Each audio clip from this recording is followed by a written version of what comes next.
Welcome to 30 Minutes with a Hacker, a podcast where we get to learn from some of the best cybersecurity minds in the industry. My name is Jade Whitty with Tech Data's Security Solutions Group, and I have the privilege of hosting this informative monthly podcast.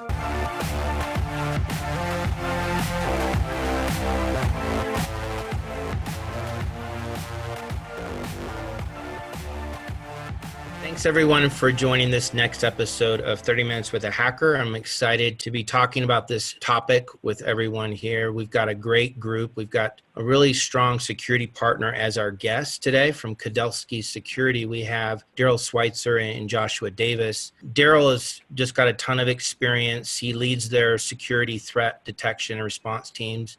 18 years in the industry in cybersecurity, working with Bay Systems, PricewaterhouseCoopers, Citibank, and Fishnet Security before coming over to Kudelski. So just a lot of in the trenches experience, as well as we have Josh Davis, 20 years in the industry, mainly in the applied research, working with the Department of Defense and intelligence community.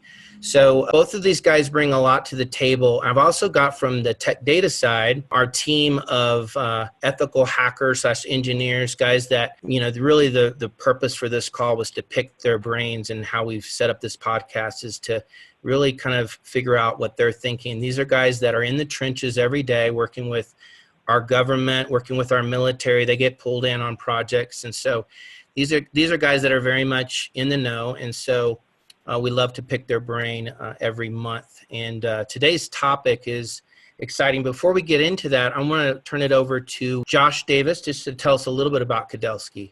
Thank you. Thanks, Jay. This is awesome. Kudelski Security, I started there almost a year ago, and it's pretty amazing. The history of the company, it's almost 70 years old. It started with innovation around recordings that led to actually being an industry leader in cable security, so content delivery across the globe. Our parent company has been doing it for about 50 years. So the history of the innovation is fascinating. We actually supported the Apollo mission way back in the day. So I'm excited to be here at this company, especially now, seeing us evolve into doing security for cyber. Because as you all know, this is a huge topic and pretty crazy how it's changed the world. Yeah, you guys are an awesome company.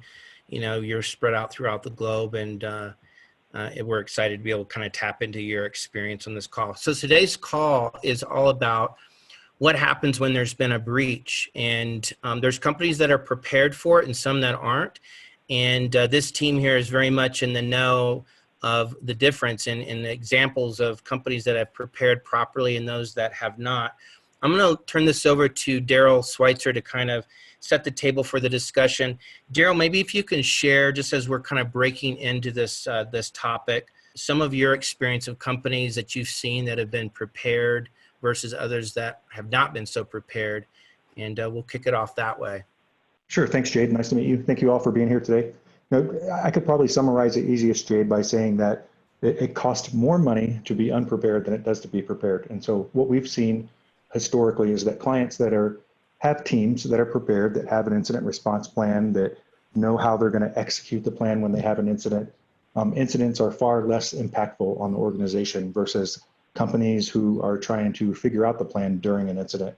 We can see it take a difference in many weeks of analysis and investigation, root cause analysis. It goes much faster with customers that are prepared. And so that includes what I typically call proactive incident response. And so most customers are used to incident response being emergency incident response. Something bad has happened and we've declared an incident. And where I really like to see customers spend their time and money is on preparation for an incident, because we all know it's going to happen to every company, no matter how big, how small, how big their security team.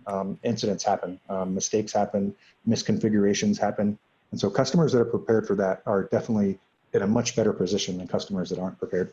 It's kind of profound. It's the cost savings that occur. I mean, if you have a plan and you're prepared, you're able to simply function, react, versus scrambling and panicking. And if you're an organization that likes to learn from the things that happen to it, it's impossible for you to learn anything if all you're doing is scrambling. So the absence of a plan means you're guaranteeing you're not going to learn from whatever just happened to you, and therefore increase the likelihood of it happening to you again. But the total cost when you're, in the military, they talk about left of boom and right of boom, right? Left of boom is what you do before something bad happens. Right of boom is what you do after something bad happens. The cost for doing anything right of boom is profoundly larger, exponentially larger than doing anything prior to that or left of boom. So with COVID and all the work from home and all of the radical shifting in the technology and the delivery for both employees and customers, a lot of organizations, their plans, whatever they had, are also now out of date. So having an out of date plan is as bad as not having a plan at all. So there's a tremendous amount of opportunity for people to try to get ahead of the curve here. And I think that's a good idea. Yeah, great points, Brett. And what I've seen really is that there is a plan in most organizations, and it's somewhat compliance based. And so it's passed the last couple of internal and external audits that the company's had, but it's really not an operational plan. And the biggest gap in most of the incident response plans that I see are that the teams aren't trained up on what their responsibilities during an incident will be. And so I have to explain to everybody in the security incident response team what their responsibilities are and what information I'm going to need from them during an incident. It just all goes slower. And so not only having a plan, but having the team trained on the plan. How we execute today is probably how we're going to execute tomorrow. And so we like to do lots of notional exercises, lots of team building and exercises that just create that muscle memory so that when an incident happens, it's just another part of our daily operations. That's a great service. And you know what? If you, depending on the state that you live in, you may be required to have your staff up to date. And if they're caught not being up to date on that, you can be regulatory fined for not doing that. So the service you're providing people get up to and helping them understand their own place is saving them twice. Yeah, that's a great point, Brett. And you mentioned the fines, Brett. Globally, average incident cost customers around $4 million. In the U.S., it's even more. In the U.S., it's close to $8 to $10 million for these large incidents. Some of them you've read about in the last couple of weeks. You saw Garmin had to pay a $10 million ransom to get their systems back online. Hopefully they were prepared for it, but a huge difference between preparation and just reacting. So this is Joshua Davis. I just want to chime in. Just had a thought as we're kind of talking like insurance. I think a lot of folks want to treat cybersecurity risk like other type of risk, but I think helping customers, partners understand the consequences of cyber risk it can be, as mentioned earlier, exponential. And the idea of leaning upon your insurance as a means of protecting solely is dangerous. Well, that's very relevant because we just learned of a major organization with 1,000 employees that had a ransomware attack. They're going out of business. All of those 1,000 employees no longer have a job because their company failed to protect themselves against a ransomware attack. We also see big name. I mean, there is a very expensive training company that trains people on cybersecurity, and they had a breach of their email system because one of their employees clicked on the wrong thing. So if you're relying on insurance or just simply user training as your strategy, you're just waiting to get knocked out of business. Hey guys, Josh Hickok here. I have a question around some of the trainings that you said that you do when you're working with security staff. So first of all, how important is executive buy-in? Like what's the cost in terms of time and getting IT security to buy in if executive sponsorship isn't really on board completely, or if they just view it as kind of a money dump and they're not that involved? And do you see the trends changing, as in with a lot of high profile incidents, do you see them becoming more open to viewing security as a very, very important part of their business plan? Yeah, definitely. You hit on a couple of really important things there, Josh. So the executive buy-in is definitely, in my experience, definitely increased. I don't have to convince CEOs and CFOs and CTOs of the importance of having good cyber hygiene and good cybersecurity. It's the top of everybody's mind. It's a line item on every board meeting. Now we help a lot of CISOs out with that sort of producing those metrics and getting the message of security to the board. What I've seen, and it's funny you asked that about the executive buy-in, probably in terms of proactive services. So I do plans and playbooks and tabletop exercises and something we call a compromise assessment. Probably from the proactive perspective, I this year have done more executive tabletops than any other service. And so we distinguish our tabletops between technical tabletops. So where a tabletop exercise where I'm exercising the team and their tools in their environment. And then we have executive level tabletops where essentially I am presenting situations to the executive leadership team and having them make decisions. Things like, do you pay the ransom? Do you contact law enforcement? A lot of these things. And I just finished one yesterday and I have one tomorrow. And so that's 2 this week, and we're averaging several a month right now. The executive teams really don't want to be in a situation that Brett mentioned a few minutes ago. Nobody wants to see definitely doesn't want to see their company go down, but you definitely don't want to pay a $10 million ransom or have customer information leaked on the web. So I think the executive buy-in is there now. I think having a conversation about incident response programs is pretty easy from in most organizations. It's a topic that everybody is pretty willing to talk about. We see, frankly, a lot more budget allocated to these type of services. We talked a lot about proactive services, but having a company on retainer that you can call, that they're going to be there to respond, and that they know your environment is really important too. Trying to figure out who you're going to call, or how you're going to get engaged, or how you're going to get your problem fixed. Trying to figure that out during the incident is very difficult. So the executive buy-in is there. We do quite a bit of preparation with the execs. They're going to have to make a lot of hard decisions during these incidents. So we spend a lot of time with them lately. That's fantastic. John Garner, one of our range engineers, and he actually was one of the lead analysts at a major MSP. And I'd love to hear your opinion, John, on some of the topics we've already brought up regarding planning and reaction, et cetera. So yeah, just based on my experience, there's a very wide spectrum regarding how well companies are prepared for incidents. I've seen everything from, having pretty well polished playbooks to having none at all, and when something happens, it's complete hair on fire, nobody knows who to call.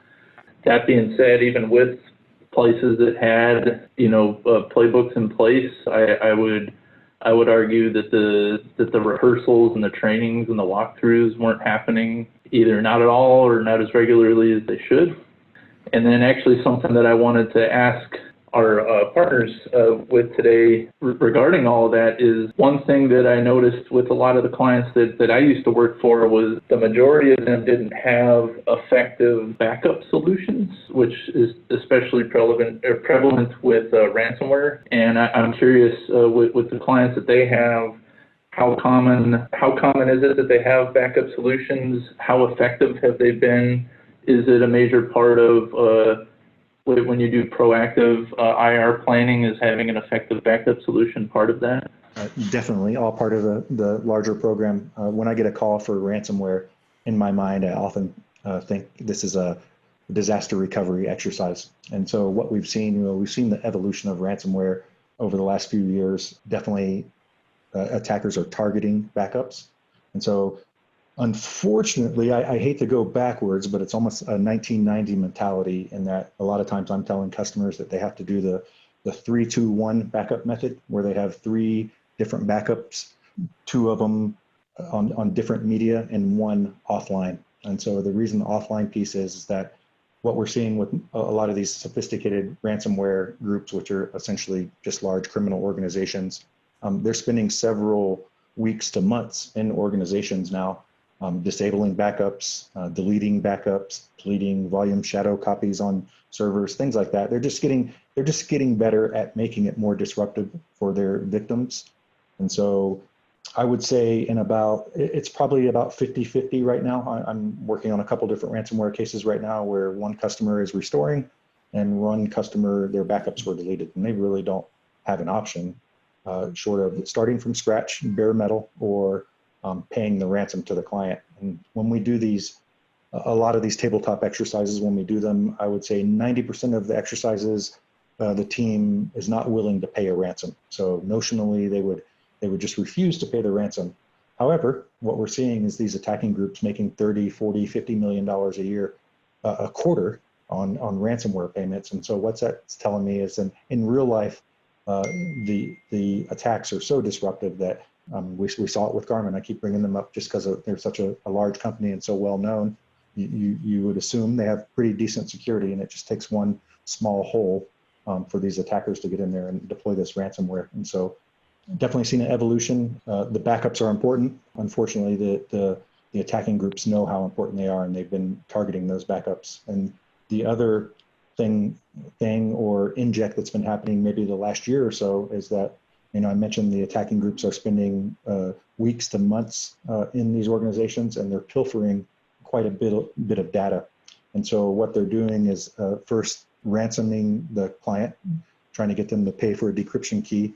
And when they see the client isn't going to pay and starts going online, then they'll start with the extortion emails of, we have your data, and we're going to start publicly shaming your company by posting your data online. So it's really a 1-2 punch. And I must say, in almost every one of the ransomware cases where clients have restored and refused to pay the payment, almost every time they get the extortion email.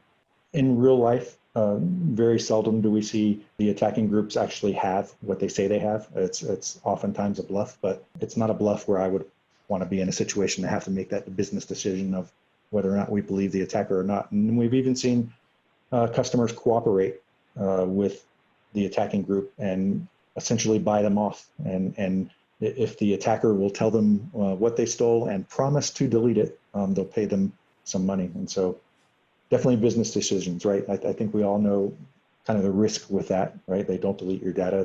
They continue to extort you.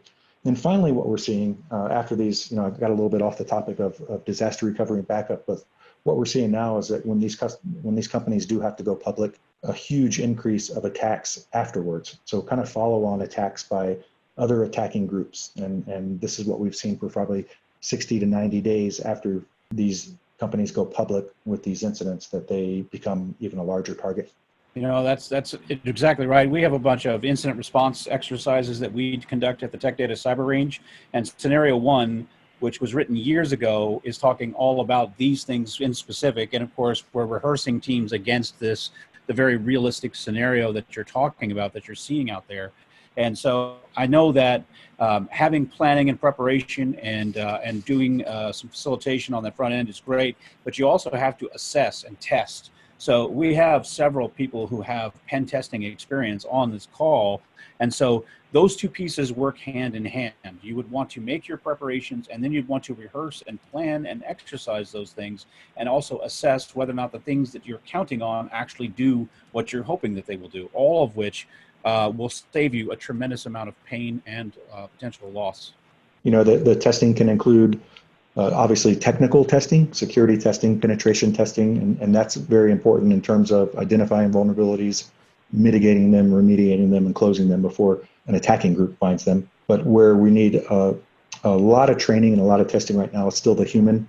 The human is still the weak link in all of our security. And so we can have all the firewalls and all the network segmentation we want, but a human makes a mistake or makes a bad decision or falls for some sort of con is where we're seeing a lot of these issues come up. And unfortunately, still misconfiguration / mistakes are still a huge root cause of a lot of these incidents, especially now that 80, 90% of all organizations, probably closer to 100%, have some applications, some systems in the cloud. And so we're seeing lots of incident response plans and detection capabilities and response capabilities that aren't really geared towards the cloud. And so customers that have huge cloud infrastructures, we see them lagging a little bit in terms of being prepared to respond to an incident because getting your hands on evidence and doing analysis is a lot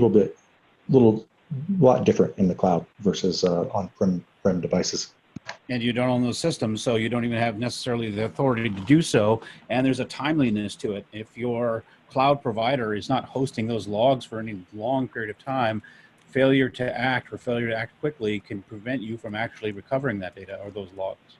And the cloud, especially the big three, the Google, Amazon, and AWS, are definitely stressing the shared responsibility of the cloud. And so you can go to all their websites and they talk about how security in the cloud is a shared responsibility, and they're only responsible for a certain part of it.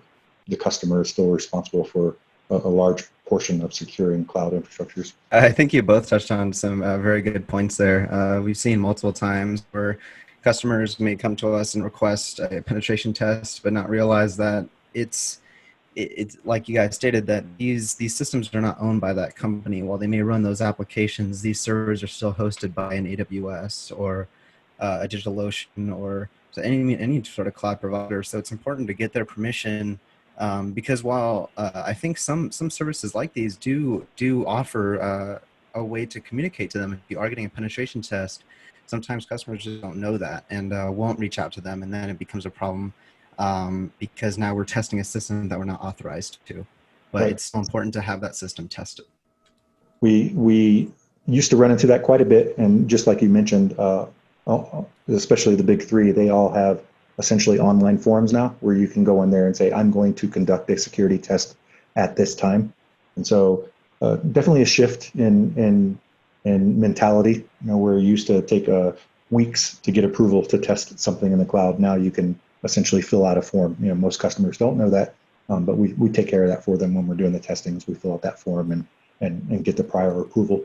Curious how often you've seen organizations that have gone through an incident or recovering from a breach where what was manifested was one of their threat concerns, right? So most organizations, CISOs and security engineers or security admins during planning or incident response exercises are usually requested to identify, like, what are your top 5 threat concerns? I'm curious, when you've done or you've been a part of either planning, right, being proactive in your response process, or you're in that reactive phase where what they're actually going through was on their list. 100% either was on their list or should have been on their list. And so the story hasn't changed a whole lot over the last few years. There's been some introduction of cloud, and that creates a little more complexity. I think we're moving forward with a lot more Internet of Things, IoT, SCADA, ICS environments that are becoming targets now. Cloud is where we're at right now. And so what we're seeing in terms of incidents, probably my top incident over the last maybe couple years, are Office 365 incidents. And so we see quite a bit of credential compromises and attackers logging into Office 365 infrastructures. We see quite a bit of ransomware out there. And then the other big thing is cryptocurrency mining, where attackers will take over a system, install crypto mining software on there that essentially uses up the CPU resources to mine cryptocurrency. And so those 3 things are it's really like a 1, 2, 3 every week. I probably get a call on Office 365, on ransomware, and on malware that's running crypto mining every week. And so that's really the trend right now, if you will. And so that's what we're trying to get clients best prepared for. We talked a little bit about the cost of an incident earlier, and we mentioned a little bit, but I could tell you just from experience that it's exponential, the difference between a company that's prepared, that knows their infrastructure. A lot of companies we go into don't even really have good asset management. They don't really even know what systems they have. They don't know what individual systems are part of larger applications. It's often quite the mess, and this is why I think that the cost is so high for many organizations. If they were better prepared, the cost of the breach is definitely less. There were some Ponemon Institute papers over the last few years that actually dive into a little bit of the savings. Sometimes I've heard as high as 70 to 1. So customers that aren't prepared are spending 70 times more during an incident than the customers that are. But there is several white papers out there that kind of validate the fact that being prepared, having your team prepared, knowing what your threat model is, knowing what attackers are looking for companies like yours, all very important things to know. So if I was an organization that came to you today and I was not prepared, but I wanted you to prepare me, what are some things that you would recommend or put me through to better prepare my readiness? Sure. I would call the gold standard something I call cyber resilience program development. And so it's a combination of several things. I would say time frame wise, we've done some faster, but really they're essentially initiatives by quarter. And so the first quarter that I would be engaged with your company, I would do an incident response program readiness assessment. What are the capabilities of your team? What are your gaps? Are you prepared? Do you have the right tooling, technology, training to be able to respond?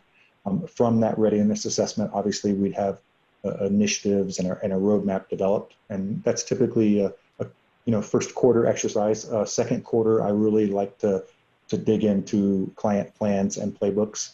And so I mentioned a little bit earlier on the call that most IR plans are very compliance based. They check the box, but they're not really an operational document. I can't tell you how many times where I've showed up, an incident's been going on for about a week or so. My team finally gets the call and we come in to help the client. And my first question was, where are you at in your incident response plan? And usually I get about 30 seconds of silence. And so what we try to do is take these incident response plans and make them more operational. And so you take a 130-page incident response plan and turn that into single-page playbooks on the actions that the team's going to need to take so that we can, number one, contain and then get back to business as usual. Typically what I do third quarter is come in. So the first quarter, we've done a readiness assessment. We've second quarter delivered a plan, playbooks to your team that really address the top threats to your organization.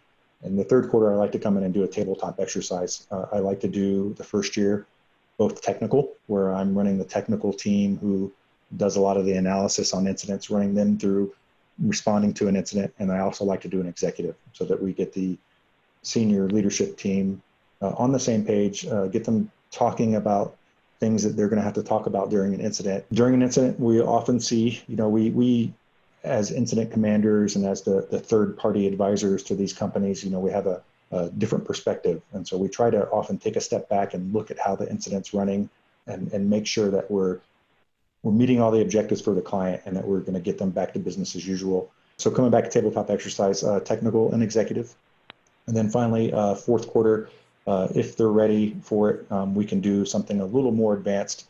Unfortunately, most of my clients aren't really ready for this, but it's a version of a tabletop exercise, which we call a war game, where it's essentially a penetration test by a red team with a incident response liaison on the inside with the client team, and basically working them through a real life incident. So we have an attacker on the outside who's sending phishing emails and doing scans of the network, and we have the internal security operations team responding to that. So those are the main ways I do that. I mean, like I said, we could, there's clients that really need to move fast for a lot of different reasons, and we do it quicker. But I typically, because I know incident response isn't the only thing that CISOs have to worry about, right? There's a lot on their plate in terms of different security programs, and so typically spreading that out over quarter works the best, and it's about a year-long process to improve the maturity of organizations' IR programs. We need to probably wrap this up. I know we're approaching the end of the 30 minutes. Does anyone have any final comments as we close this out? Absolutely. So for the Tech Data team, one other thing that we didn't get to on the call is the fact that there are compliances and regulations that apply to breaches or incidents, and most organizations are simply not aware of them because they also keep changing on them. So there are products that we offer like IBM's Resilient and things like that will help organizations figure out what compliances they need to do so and in what timeline, and that is something that will save them a tremendous amount of legal cost when dealing with an incident. Yeah, we call it the countdown timer, and we often see the fines and penalties costing more than the actual breach. So you're spot on there, Brett. Having some way to track that. Typically, it's a third-party legal counsel that you've prepared with ahead of time and talked about your customer base and where they're at and what regulations apply to them, so that when an incident does happen, you know which customers are in California and which ones are in Germany and these ones that really matter. All right. With that, we'll wrap this up. This was a great conversation. Thank you, Darrell, Switzer, and Josh Davis from Kudelski Security for being our guests on this call. And thanks to the Tech Data team of Ethical Hackers, all your insights. We appreciate that. And look forward to next month's call on 30 Minutes with a Hacker.